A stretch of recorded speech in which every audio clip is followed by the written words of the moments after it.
જય શ્રી કૃષ્ણ મિત્રો, આજે આપણે બનાવવાના છીએ વઘારેલી ખીચડી.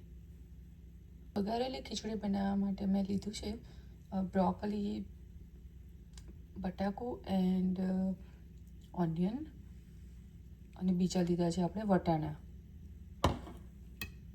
હવે આપણે ગેસ ચાલુ કરી દઈએ.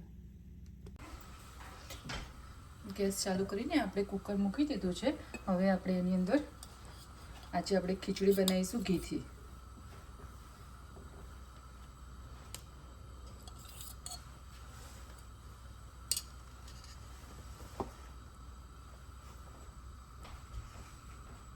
હવે ચેક કરી લઈએ કે આપણું જે ઘી અંદર નાખ્યું છે તે આવી ગયું છે. હા, તે આવી ગયું છે. હવે આપણે 1 ચમચી જેટલું રાઈ લઈશું. તેની અંદર આપણે જીરું પણ એડ કરીશું. હવે આપણે એની અંદર કાળા મરી અને તેજપત્તા લીધા છે, સિનેમન સ્ટિક લીધી છે. હવે આપણે એની અંદર વટાણા નાખીશું.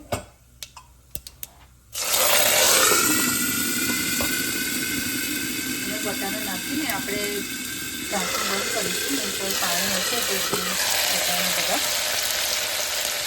ઉપર આવશે. હવે આપણે એની અંદર બધી મિક્સ ગાજર કાપીને રાખીએ છીએ એ બધી અંદર એડ કરી દઈશું.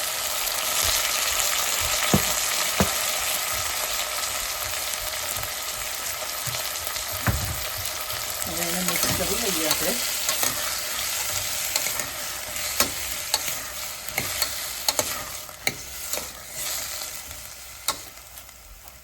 મિક્સ કરીને હવે આપણે એની અંદર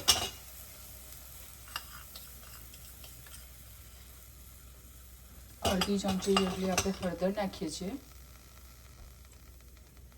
અડધી ચમચી જેટલું આપણે લાલ મરચું નાખી રહ્યા છીએ. અને 1.5 ચમચી જેટલું આપણે મીઠું નાખી રહ્યા છીએ, એ સ્વાદ અનુસાર. હવે આપણે થોડી વાર શાકભાજીને ચોળવા દઈશું અને પછી એની અંદર આપણે ખીચડી એડ કરીશું. જે ખીચડી મેં પલાળીને પહેલાંથી જ રાખી છે. તમારી જોડે બધી દાળ હોય તો તમે મિક્સ દાળ પણ નાખી શકો છો અંદર. મેં આ રીતે બધી જ દાળ મિક્સ કરીને ખીચડી બનાવી રહી છું.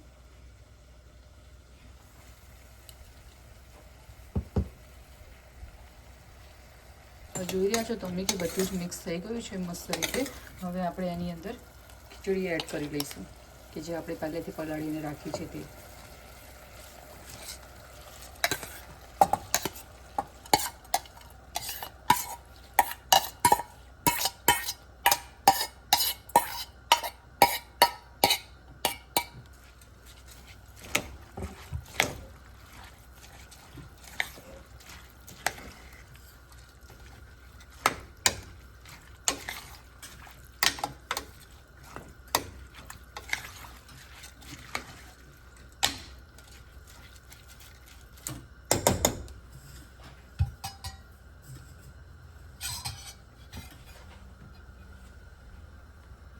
હવે આપણે એની અંદર પાણી એડ કરીશું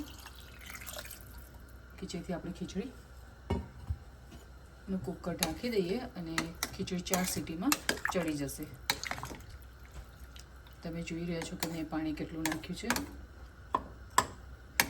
તમારા જોડે જે રીતના ચોખા અને જે રીતે તમારી ખીચડી પલળેલી હોય એ પ્રમાણે તમે પાણી અંદર એડ કરી શકો છો. પણ ખીચડી 4 સીટીમાં રેડી થઈ જશે. હવે આપણે કુકરને બંધ કરી લઈએ.